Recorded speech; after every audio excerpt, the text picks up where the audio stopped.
Hi, I'm Helen, a 35-year-old stay-at-home wife who deeply cherishes the tranquility of our home, a cherished legacy from my late parents. Before we dive in, please like and subscribe for more stories like mine. Now, let me share the turbulence hidden beneath the calm of my once peaceful life. The crisp autumn air did little to sweeten the bitterness of that evening. As Ted and his family gathered in our living room, the contrast between the serene leaves outside and the tension inside was stark. "We think it's time Sarah, your sister-in-law, had a proper place to live," Ted's mother declared, her tone broking no argument. "This house would be perfect for her. This is our home, and it's in my name. Why should we give it up?" I protested, a mix of disbelief and anger in my voice. "It's what's best for the family," Ted replied, his tone firm, expecting compliance. "We're thinking of Sarah's future." Their demand stunned me. It wasn't just a request. It was a directive, a clear expectation that I would simply step aside. "Helen, you need to consider what's good for everyone," Ted's father added, his words echoing the family's entitlement. Feeling cornered, I shot back, "And what about what's good for me? Doesn't that matter at all?" Their responses were a blend of condescension and feigned sympathy, as if explaining to a child why they couldn't have candy before dinner. "You'll see, this will work out better for everyone," Ted's mother insisted, as if the decision was already made. The meeting ended in heavy silence on my part, their words lingering like a bad taste. Ted appeared apologetic but resolute, a combination that only fueled my growing resentment. "Helen, please think about it for the family." Ted tried to soften the blow as his family left, leaving us alone with the remnants of a once happy evening turned sour. As the door closed behind them, the weight of the situation settled on my shoulders. This wasn't just about finding Sarah a place to live. It was a test of my limits, a clear sign that my independence was under siege. Watching the shadows dance across our living room floor, I knew this was just the beginning of a storm threatening to sweep away everything I held dear. "If you loved me, you'd see why this is so important," Ted pressed one evening as we cleared the dinner dishes.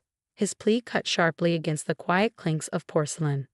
"Love isn't about giving up everything I am, or have just to suit your or your family's needs," I countered, feeling my patience wearing thin. "But it's just a house, Helen. We can find another place, make new memories," Ted insisted, his voice a mix of frustration and desperation. "A house you want me to give up for your sister while you offer me nothing in return but ultimatums." My voice broke, echoing louder than intended in the kitchen. The discussion went cold, the air between us thick with tension. That night, as I lay in bed, the reality of my marriage built on conditional love weighed heavily on me. The next morning, Lisa came over, finding me among the autumn blooms that seemed oblivious to the chill in my life. "They're bullying you, Helen." "It's clear as day," Lisa said, sitting beside me on the bench. Her presence was a comforting contrast to the turmoil in my home. "It feels like I'm in a trap, Lisa. If I give in now, what will they ask for next?" My question hung in the air, more for myself than for her. "Stand your ground, Helen. This is your home, your sanctuary. You don't owe it to anyone, especially not as a blackmail payment." Lisa's advice was firm, her hand squeezing mine in solidarity. I nodded, a spark of resolve igniting within me. I knew I needed to defend my boundaries, even within my own marriage. "You have rights, and don't let anyone, especially not Ted, make you doubt that," Lisa had said, her gaze stern yet kind.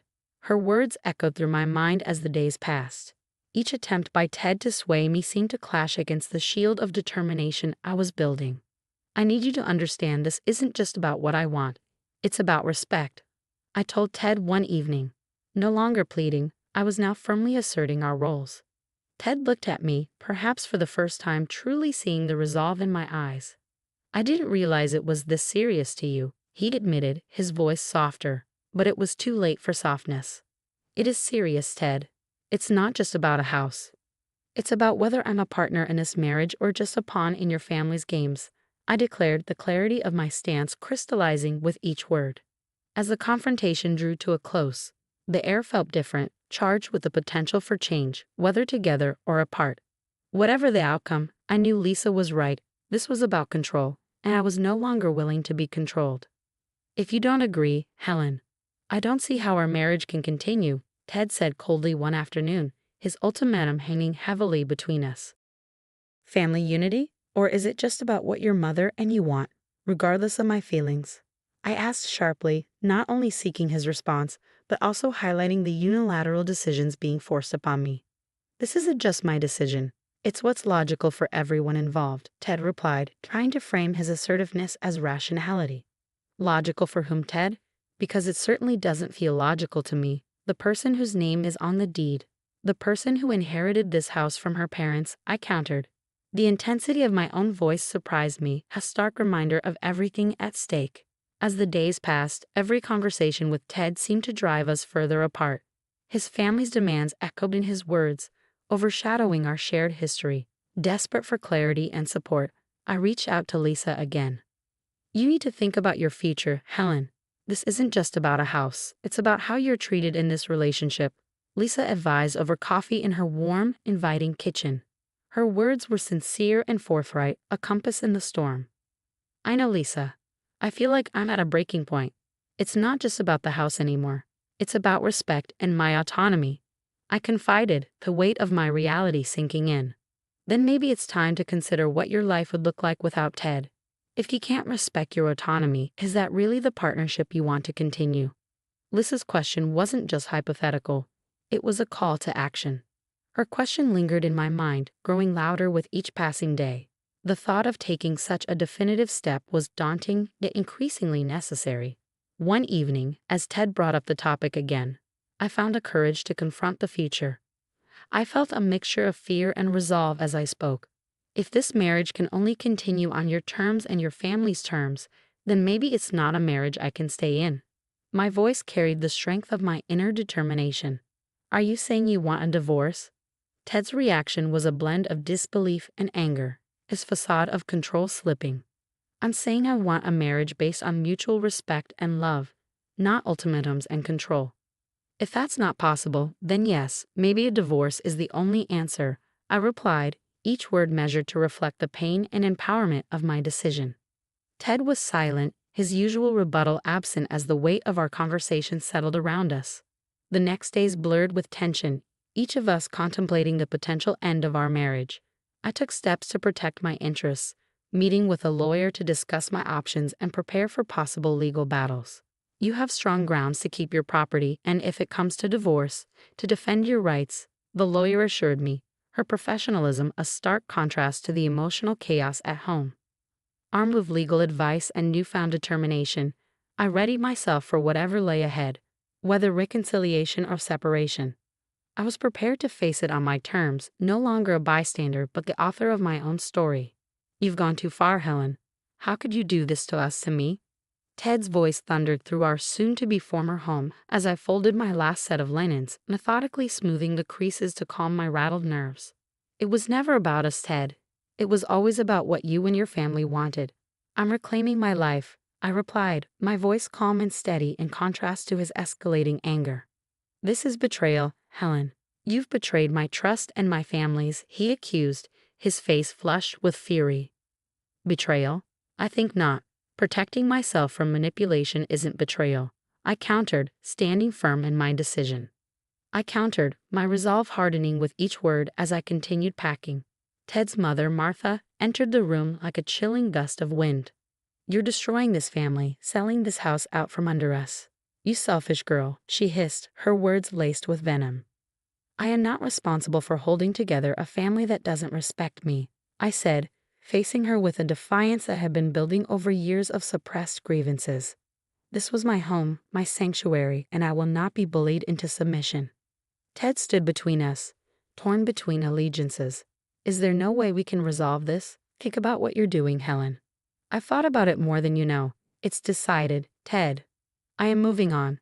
I said, my decision clear and final. The moving truck arrived the next morning.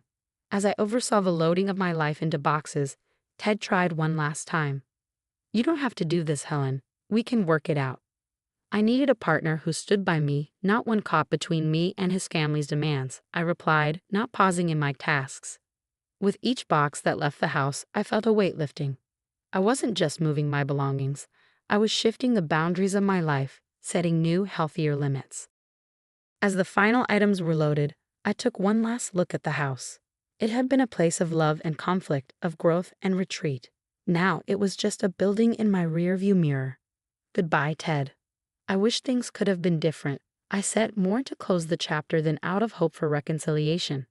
Helen, Ted began, but I didn't stay to hear the end. As I drove away, I felt the strings of manipulation and control cut cleanly for the first time in years. My phone buzzed with a message from Lisa. You're free now, coffee's on me when you're ready. I smiled, driving toward my new beginning. I knew the road ahead would be challenging, but it was mine to travel, free from the shadows of others' desires. My heart was heavy yet hopeful, ready for whatever lay ahead, armed with the lessons of the past and the promise of a future built on my own terms. Sitting across from Ted in the stark, neutral-colored room where our divorce mediation took place, I felt an unusual sense of detachment. His attempts to sway the mediator with emotional appeals only highlighted why this path was necessary. Helen, can't we just discuss this? There must be another way, Ted implored, his voice strained as he leaned across the table, searching for a glimpse of the connection we once shared. No, Ted. Discussions were for when I was being manipulated and threatened. This is the result of that, I replied firmly, my voice clear and resolute, no longer swayed by his pleas. As Ted realized his usual tactics were futile, his demeanor shifted to one of frustration and resignation. Helen, you're making a huge mistake, he muttered under his breath. Actually, Ted, I'm correcting one, I countered without hesitation, surprising even myself with the calm assertiveness that had grown within me. The mediator intervened, steering the conversation back to logistics. Let's focus on the division of assets. Helen, you've mentioned there are some personal items you wish to retain. Yes, items from my parents, things that hold sentimental value and have no relevance to Ted. I explained, listing the items that connected me to a past before my marriage began to suffocate me. Throughout the meeting, Lisa sat beside me, a silent pillar of support. Her presence was a constant reminder that I wasn't alone, that I had people in my corner who valued me for who I am, not for what I could give. After the meeting, as we walked to her car, Lisa squeezed my hand. How are you holding up? Better than I thought, I replied. It's like I'm finally breathing fresh air after being underwater for too long. I admitted, breathing in the crisp, invigorating autumn air around us. You're right, Lisa. I'm not just surviving, I'm reclaiming my life. Lisa's smile was both proud and encouraging, and I felt a wave of relief mixed with the adjustment to my new reality. Moving into a small apartment felt like stepping into a new world, one where every choice was mine alone. The space was minimal, the decor simple, reflecting the fresh start I was embracing. One evening, as I unpacked the last of my boxes, I came across an old photo album that my mother had compiled over the years. Flipping through its pages, I was flooded with memories of happier times, which brought both smiles and tears. It was then that I truly realized how far I had come, how much I had endured, and how much I had overcome. The phone rang, jolting me from my reverie. It was Ted, his voice softer and almost hesitant. I just wanted to say I hope you find what you're looking for. Thank you, Ted. I already have, I responded, the finality of my words closing the chapter on the past and opening the door to the future. With the divorce finalized and my past officially behind me, I looked forward to the days ahead with a renewed sense of hope and excitement. I had plans and dreams that had been shelved, now ready to be pursued. Life awaited, not as a continuation of what was, but as a celebration of what could be. As I closed the photo album and placed it on a shelf, it wasn't just a book being set down. It was the foundation of a new narrative, one where I was the author of my own story, finally pouring a perfect latte, the steam swirling up like the new hopes and possibilities before me. I glanced across the counter at Lisa, who was chatting with one of our regulars.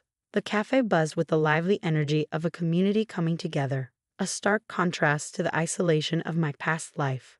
It's incredible, isn't it? Lisa said, joining me behind the counter. Her eyes sparkled with the pride and joy we both felt. It really is, I agreed, handing a freshly brewed coffee to a waiting customer who greeted me with a warm smile. Every cup we serve is a reminder of what we've overcome. Just think, 6 months ago this was all just an idea, Lisa remarked as she wiped down the counter. And now it's a place that brings people together. It feels like we're not just serving coffee but building a community. My heart swelled with every satisfied customer's nod and smile.